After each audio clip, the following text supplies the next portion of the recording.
Miriam's song, also called the Song of the Sea, is the very first song in the Bible. It is in Exodus, the oldest book of the Bible. It is the oldest record of Hebrew song we have on this earth. In the Christian tradition, we don't really know what it sounds like. We don't really know because these songs weren't written down, or if they were destroyed in the many wars and battles fought and lost over the last 2,000 years. They are part of our collective human memory and, well, part of our dirt. People that long ago didn't even really read or write. Songs were shared as part of a community activity. They were sung together, taught by rote, oral repetition, the same oral repetition that brings us the Bible itself, a collection of stories, letters, and poems passed down through generations and penned by prophets of old. While we in the Christian church aren't as familiar with what it might sound like, rabbinical records and traditions run as far back as Moses, and the very song that Miriam sang, the Song of the Sea, is set to a Ladino melody that has been passed down through the Ashkenazi and Ladino Jews of that region thousands of years ago. It's called the Shia. Jews sing this Exodus text, the Song of the Sea, along with the Shia melody on the seventh day of Passover every year.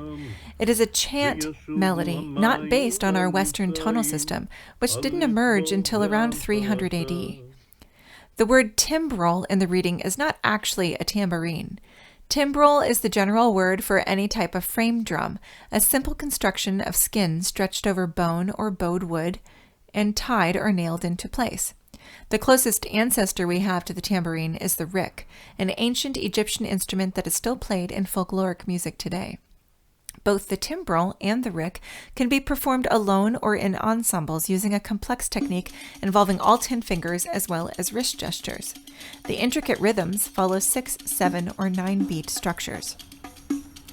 So if we juxtapose the sound of the hand drum, the sound of the rick, and the actual melody of the Song of the Sea, it probably sounded something like this 2013 years ago by the Red Sea.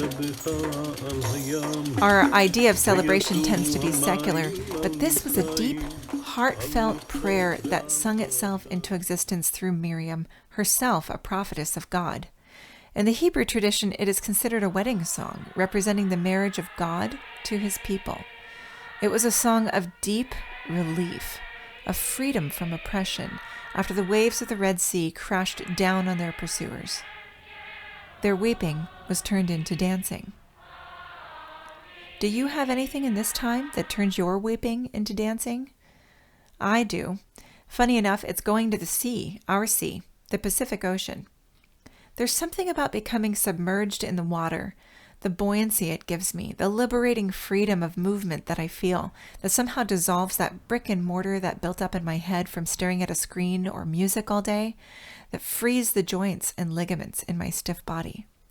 When I swim along the buoy line at Ledbetter Beach and back again, prayer finds me.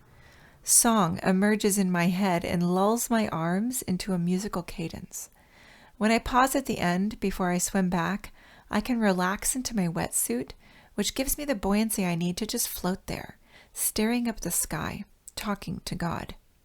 Sometimes I cry, and the salt from my tears joins with the briny water of the sea and becomes one. And when I return to the shallows, I linger a while, diving under waves, feeling the swell lift me up, watching the waves unroll beneath me, until the edge finally licks the shore and retreats, fizzling back into the folds of the next oncoming wave. The person who walks out of the ocean is never the same as the one who walked in. Her heart beats a little stronger. She is smiling strangely within herself. She feels both lighter and heavier. Lighter because somehow the brick from her head and the stiffness is gone from her body. It is out there, washed away by the sea. Heavier because she can sink into her steps a little deeper, breathe into her lungs a little deeper. The sea has a way of washing away that which oppresses me and gives me new life. I feel baptized every time I go and return. So I can relate to Miriam.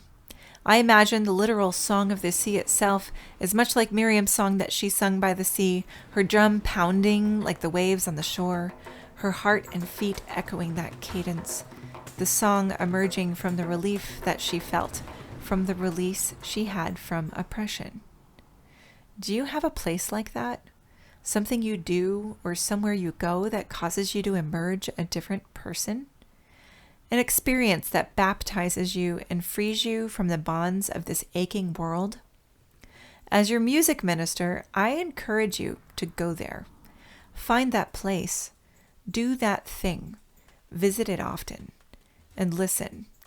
Listen for the song that emerges in you, from the prayer that finds you.